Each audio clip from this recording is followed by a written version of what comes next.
Un saludo de parte del padre Luis Fernando y del secretario general de la universidad, el doctor Cifuentes, quienes están en este momento en el jubileo de la educación y quienes me han pedido en calidad. Yo estoy trabajando con el Pacto Educativo desde hace unos 4 años en toda la coordinación académica de las distintas iniciativas que la Universidad Javeriana ha venido emprendiendo con relación al pacto. Entonces, frente a eso, ellos me han pedido el favor de venir a presentar un poco la panorámica de lo que hemos venido trabajando y de los retos que nos da el Pacto Educativo Global hasta el momento.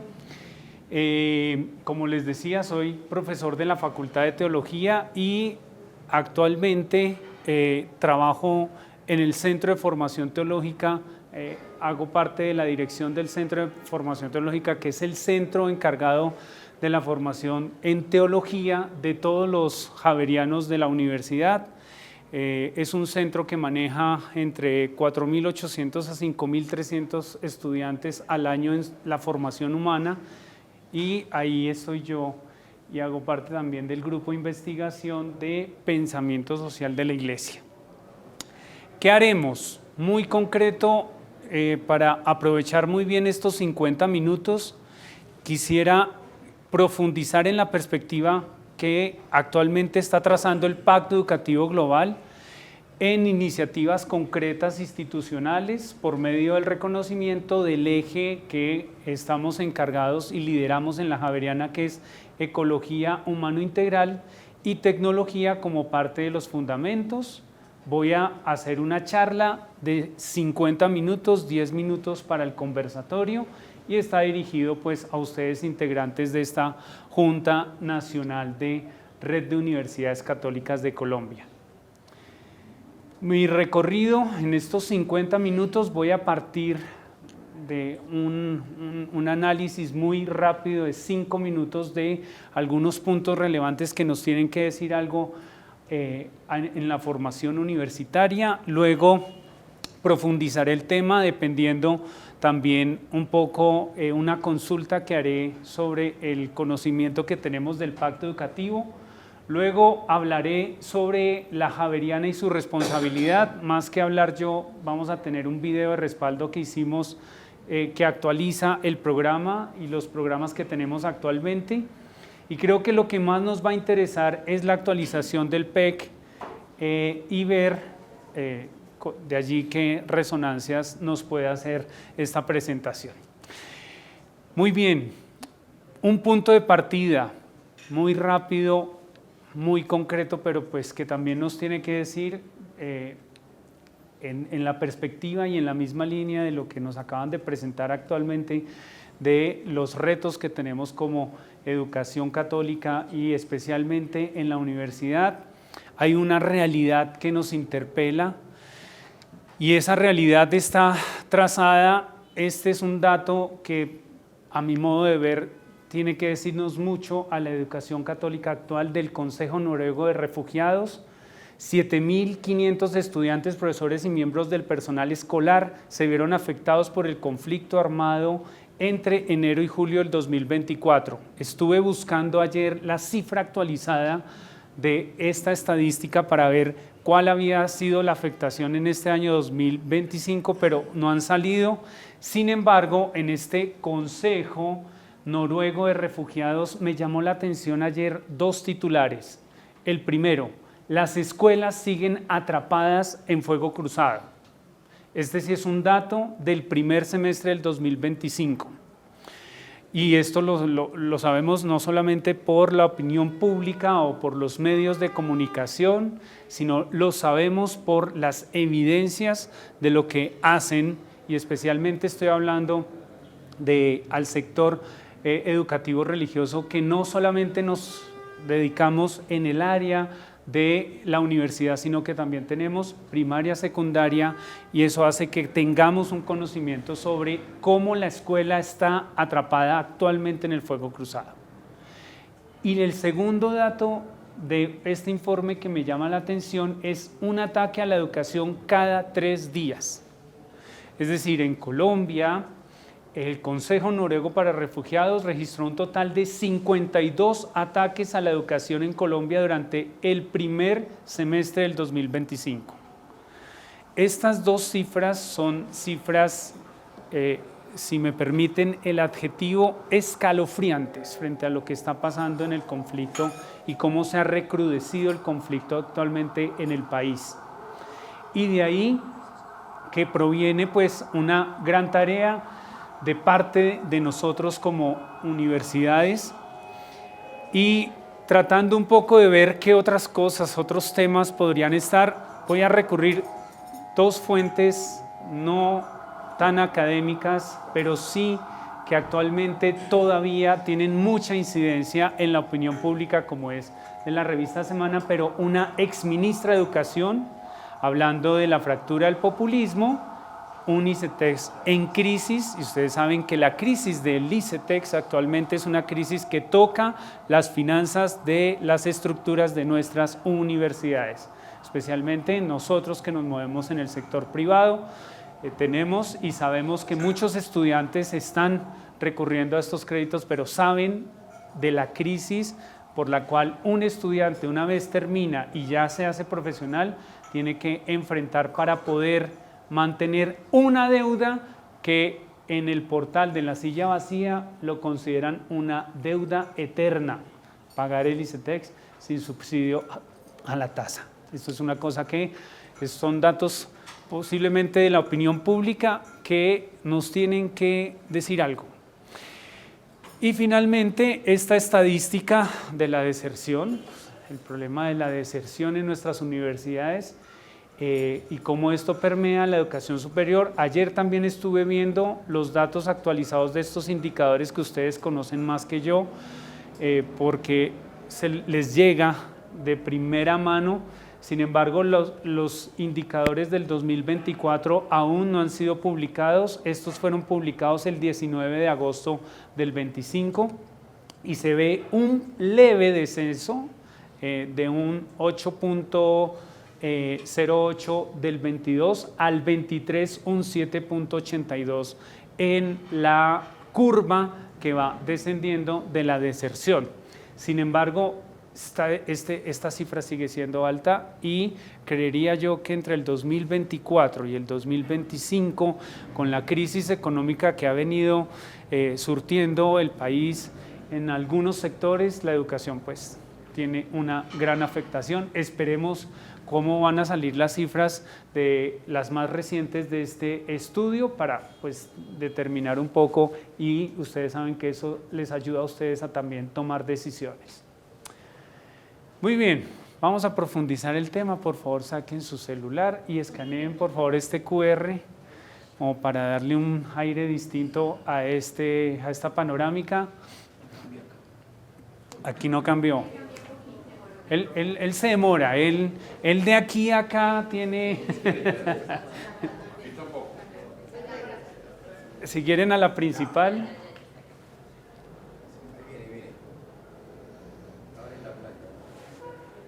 Muy bien, es una pregunta muy básica, pero no sé si ustedes han seguido la serie en Netflix de Black Mirror. En Black Mirror llegó un capítulo, para los que lo estábamos viendo, que uno decidía qué quisiera que pasara en la serie. Era muy interesante porque uno decía, yo quiero que lo salven, yo quiero que se cambie, yo quiero... Y en la medida en que uno tomaba decisiones de hacer un clic, pues la serie le mostraba el siguiente capítulo. Pues aquí va a pasar lo mismo. Dependiendo de lo que ustedes decidan o respondan, yo tomaré.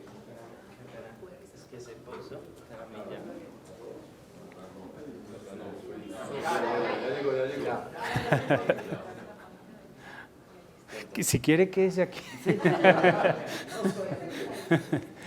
Muy bien, la pregunta es, ¿qué se conoce? ¿Nada? ¿Se conoce algo? ¿O se conoce mucho? Esto me ayuda a ver si en la profundización del tema me quedo un poco más minutos o menos minutos, O recurro, Padre Vicente, con el permiso de usted y San Ignacio, recurro a la repetición, como a la santa repetición que decía San Ignacio de Loyola, de algunos datos que ustedes ya conocen del Pacto Educativo Global. Permítanme, yo refresco aquí a ver cómo van las respuestas y ya.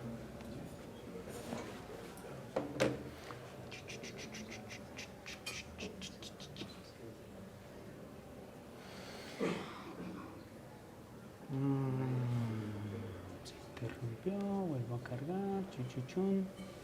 Listo.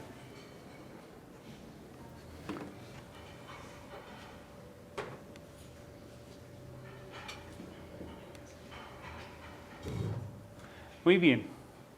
Sí, creo que puedo irme por una opción, no repetir tanto, pero sí decir algunos elementos que pueden ser importantes, como reiterar del pacto, o de pronto algunas cosas que no se conocen y que está aquí. Yo no sé ustedes a qué santo le rezan, no sé a qué santa, no sé qué contacto tienen en el Vaticano, pero cuando el doctor Cifuentes me dijo, Wilmar, tiene que ir a presentar la actualización, le dije, doctor Cifuentes, ¿y el pacto, el Papa sí va a seguir con el pacto o no? Yo no sé, yo creo que dijeron, se va a reunir la asamblea, mandemos la carta para decir que el pacto educativo tiene un relanzamiento a partir de esta carta. Si ustedes ya tuvieron la oportunidad de leerla, es una carta muy sencilla, el numeral 10 está dedicado al Pacto Educativo Global, hermana Liliana, así es que vamos por buen camino en su universidad, y ya les digo a todos por qué le digo eso a la hermana Liliana. Y creería yo que nos viene muy bien esta carta porque para hablar del Pacto Educativo Global les actualizo a través de, o lo que tenía preparado lo tuve que cambiar ayer para poder actualizarlo desde esta carta, que fue lanzada ayer, 28 de octubre. Un poquito más y en la misa del domingo estaba yo ahí en el jubileo de los equipos sinodales con el Papa y casi me da la carta para que yo me la traiga aquí en el bolsillo, pero no alcanzó. Mucha gente había. Recordemos esta frase maravillosa del Papa Francisco sobre la educación. Él nos decía que la educación es sobre todo una cuestión de amor y responsabilidad que se transmite de generación en generación. Se propone como el antídoto natural a la cultura individualista que a veces degenera en un verdadero culto al yo y la primacía a la indiferencia. Nuestro futuro no puede ser la división, el empobrecimiento de las facultades de pensamiento, subrayo esta frase que nos viene muy bien y la podemos actualizar con una frase que voy a traer a continuación del Papa León, en donde el empobrecimiento de las facultades de pensamiento y de imaginación, de escucha, diálogo y de comprensión mutua, hoy se necesita una etapa renovada de compromiso educativo que involucre todos los componentes de la sociedad. Y ustedes bien lo conocen, que el Papa le encantaba ese adagio africano que para educar un niño se necesitaba toda la aldea. Y el Papa Francisco está hablando de eso, de cómo nosotros, a través del Pacto Educativo Global, podamos construir un compromiso para derribar esas fronteras que estamos y se han creado de empobrecimiento de las facultades de pensamiento.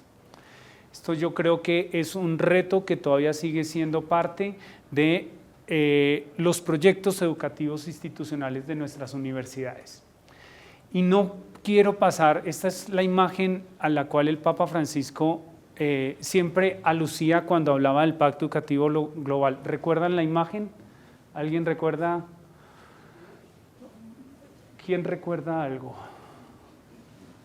Bueno, entonces los que pusieron que conocían algo, sí conocen algo del pacto.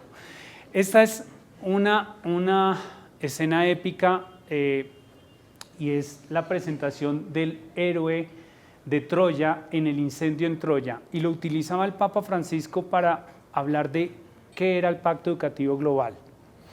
Y en la escena, yo encontré esta escena el Papa Francisco no habla de una cuarta protagonista dentro de la escena, pero que me parece a mí que es importante que lo traigamos.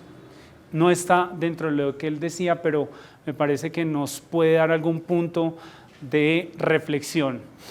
Primero, el protagonista Eneas, que tiene que tomar una decisión a quién salvar en medio del incendio en Troya, y toma una decisión. La decisión es salvar a su hijo y a su padre. Cuando salva a su hijo y a su padre, decía el Papa Francisco, la educación está llamada a mantener la importancia de la tradición pensando en el horizonte del futuro. Anquises, la tradición, la memoria, y Ascanio como el futuro de por quienes apostamos en la educación. Sin embargo, en esta imagen que ustedes están viendo aquí, aparece la figura de Creusa, la esposa de Eneas, que no es salvada y muere en el incendio. Aquí me abre los ojos María Adelaida y sé perfectamente por qué me está abriendo los ojos, porque efectivamente la víctima dentro de este escenario es una mujer, y es una mujer que en la renuncia o en la decisión que toma Eneas de a quién salvar, esa víctima va a representar también, y me parece importante traerlo aquí, a quienes están siendo víctimas actualmente de los sistemas que tenemos de educación. Y concretamente, la pregunta que nos debe plantear el Pacto Educativo Global es: ¿vamos a seguir haciendo pactos? ¿Vamos a seguir haciendo redes? Y en esas redes, ¿a quiénes vamos a involucrar? ¿Vamos a seguir siendo nosotros o vamos a tener la capacidad de poder abrirnos a los otros, sabiendo que abriéndonos a los otros nos exponemos? Y en esa exposición, pues entonces viene una serie de riesgos que podemos ir corriendo.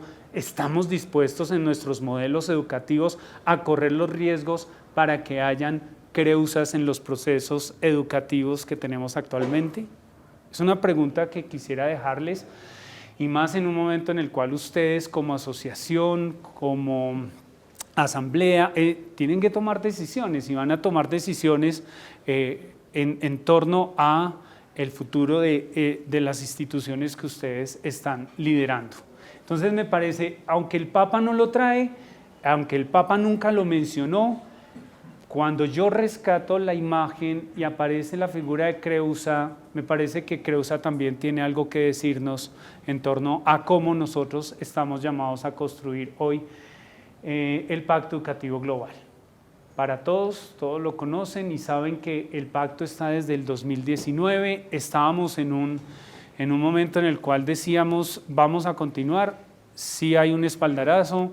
Se le consultaba al cardenal Tolentino, y el cardenal Tolentino, como buen diplomático, nos decía: tenemos que esperar, hay que darle tiempo al Papa. Pero finalmente creo que yo le puse un título a esta intervención, y el título está dado por lo que dice en el número 10 el Papa León, y es que vamos a continuar con esta herencia que nos ha dejado el Papa Francisco.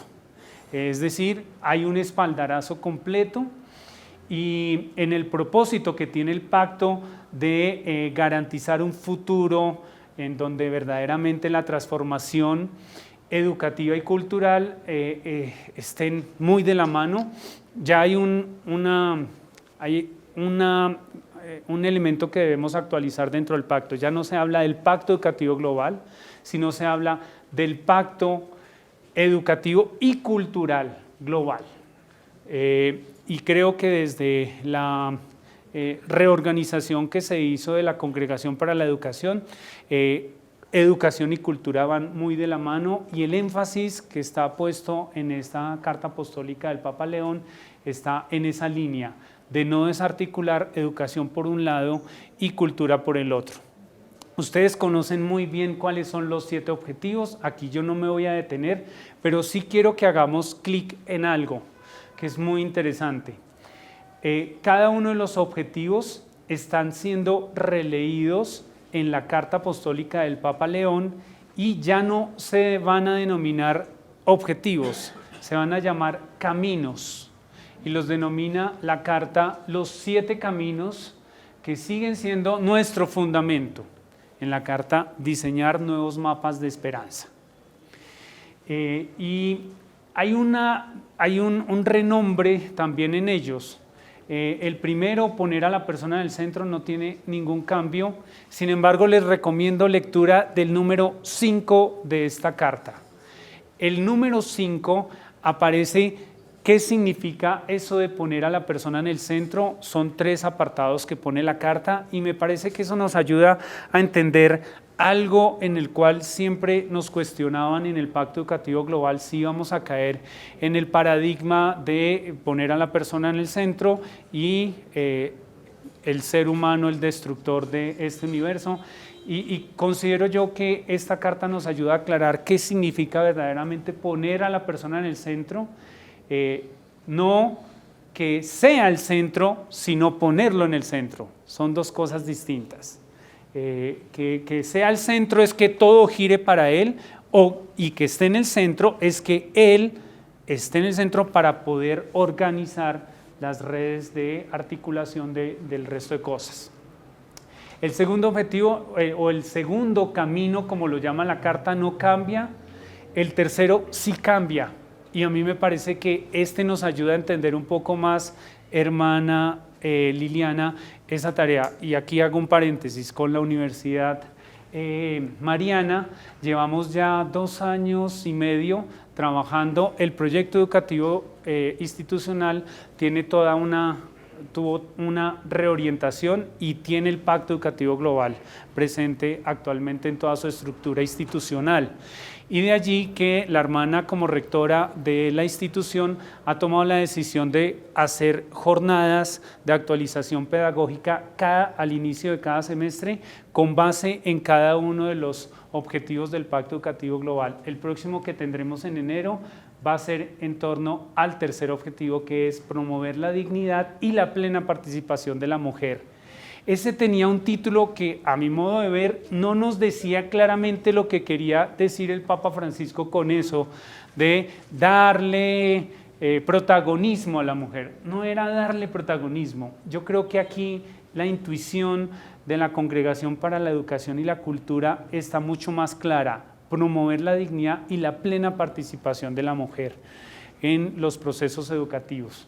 Así es que ese tuvo un ajuste interesante. El cuarto, reconocer a la familia como primera educadora, no. El quinto, abrirnos a la aceptación y la inclusión, tampoco. Y el sexto sí tuvo un pequeño cambio, el renovar la economía y la política al servicio de la humanidad. En eso, en lo económico, sí, déjenme hacer también un mensaje publicitario. María Adelaida, como vicerrectora académica, es la persona que acompaña dentro de los procesos académicos que hemos hecho del Pacto Educativo como economista, toda una relectura no solamente del objetivo 6, sino también nos ha ayudado mucho con la comprensión del objetivo 3, del rol de la mujer en el Pacto Educativo. Y el séptimo no cambió: proteger nuestra casa coral. Esto está presente, número 10 de la carta, diseñar nuevos mapas de esperanza. Es la última versión que se tiene del pacto en el relanzamiento que se hizo. Las áreas no han cambiado, las áreas van a seguir siendo las 5 que ya conocemos: dignidad y derechos humanos, paz y ciudadanía, ecología integral y tecnología, fraternidad y desarrollo, y culturas y religiones. Aquí esta presentación simplemente pongo quiénes son las universidades que lideran, pero ya no son las únicas que lideran cada uno de los ejes en las áreas, sino que cada una ya tiene otras universidades que están trabajando en torno a esas áreas propuestas. Nosotros trabajamos con la Universidad Católica de Australia y parece que quieren hacer que cada continente tenga una universidad que respalde el trabajo que se está haciendo en las áreas.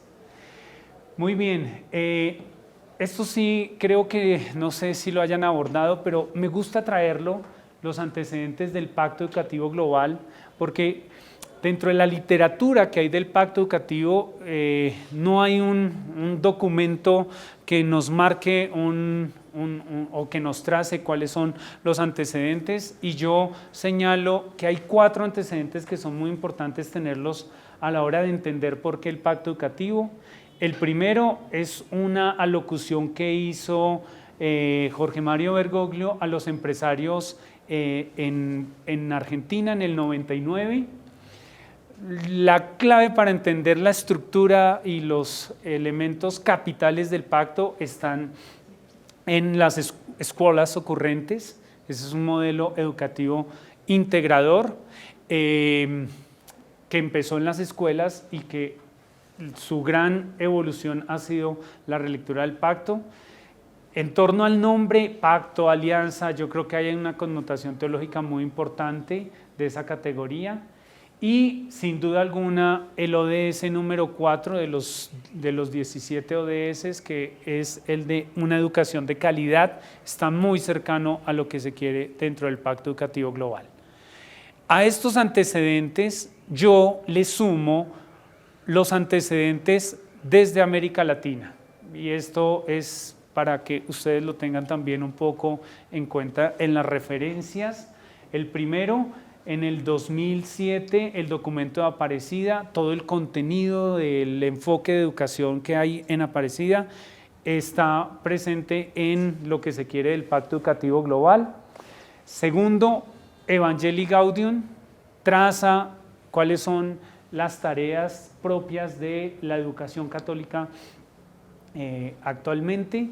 En el 2015, el Congreso Mundial Educar Hoy y Mañana, una pasión que se renueva. Yo creo que algunos de ustedes aquí presentes participaron de ese Congreso Mundial de Educación.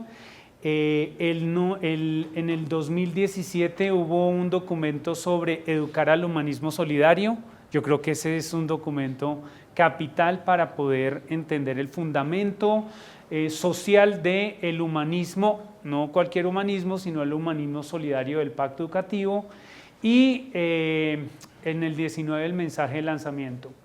Yo considero que estos 5 documentos son los que desde América Latina es donde más se ha venido proyectando el Pacto Educativo Global, según las afirmaciones de 2 expertos del dicasterio actual de la cultura y la educación, que nos exaltaron cómo en América Latina a través de ODUCAL nos habíamos organizado para poder echar a andar el Pacto Educativo, a diferencia de otras latitudes. Aquí no me voy a detener, esto ya lo conocemos muy bien, y voy a pasar a la parte de la javeriana. ¿Qué estamos haciendo actualmente? Y me ayudará para poder entrar a las 3 claves que quiero darles de cómo ese relanzamiento que se dio o se está dando actualmente del Pacto Educativo Global, pues nos puede involucrar a todos y a todas. Bien, digamos, ha sido como la apuesta del 24 y 25, como bien lo decía el video, este programa que lo realizamos en 3 etapas, y aquí tuvimos la participación de algunas universidades, Unimonserrate, Uniagustiniana, estaba también de aquí en Bogotá la Católica, estuvieron un grupo la UPB, sí, la UPB estuvo en los foros y nos apoyó también en el foro de familia. Muy interesante el modelo de pastoral familiar que tienen desde el centro familiar, no sé qué, centro de familia, el centro de familia. Sí, estuvieron 2 psicólogas encargadas del centro. En fin, yo creo que cuando uno ve que sí se pueden articular actividades, que las redes, más que existir, están activas, porque redes hay de todo.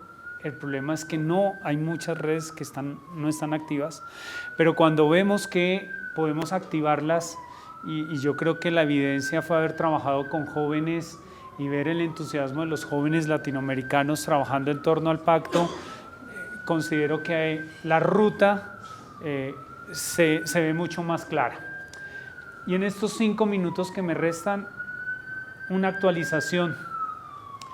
Esta es una frase que me llama la atención del Papa León, que dice que los cambios rápidos y profundos exponen a niños, adolescentes y jóvenes a fragilidades sin precedentes.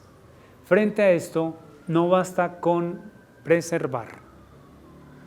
Y ese preservar lo está insistiendo mucho. Se lo escuché el viernes en una audiencia, se lo leí en la carta y está muy en la línea del Papa Francisco de cómo superar esa autopreservación en la cual modelo de iglesia estuvimos mucho tiempo.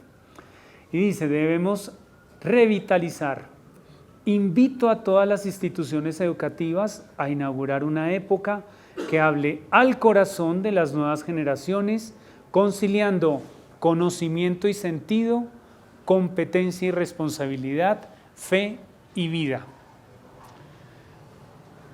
Es una frase muy pasajera, pero creo yo que nos puede dar algunas claves de lo que puede ser el pensarnos este relanzamiento del pacto educativo. En 3 claves que quiero dejarles. La primera, el relanzamiento. Segundo, ese espaldarazo que se ha tenido. Y el cómo hoy se está hablando en el jubileo del mundo educativo, no del pacto educativo global, sino del pacto global sobre educación y cultura. La clave está aquí en el diseñar nuevas o nuevos mapas de sabiduría, perdón, de esperanza, esperanza, sí.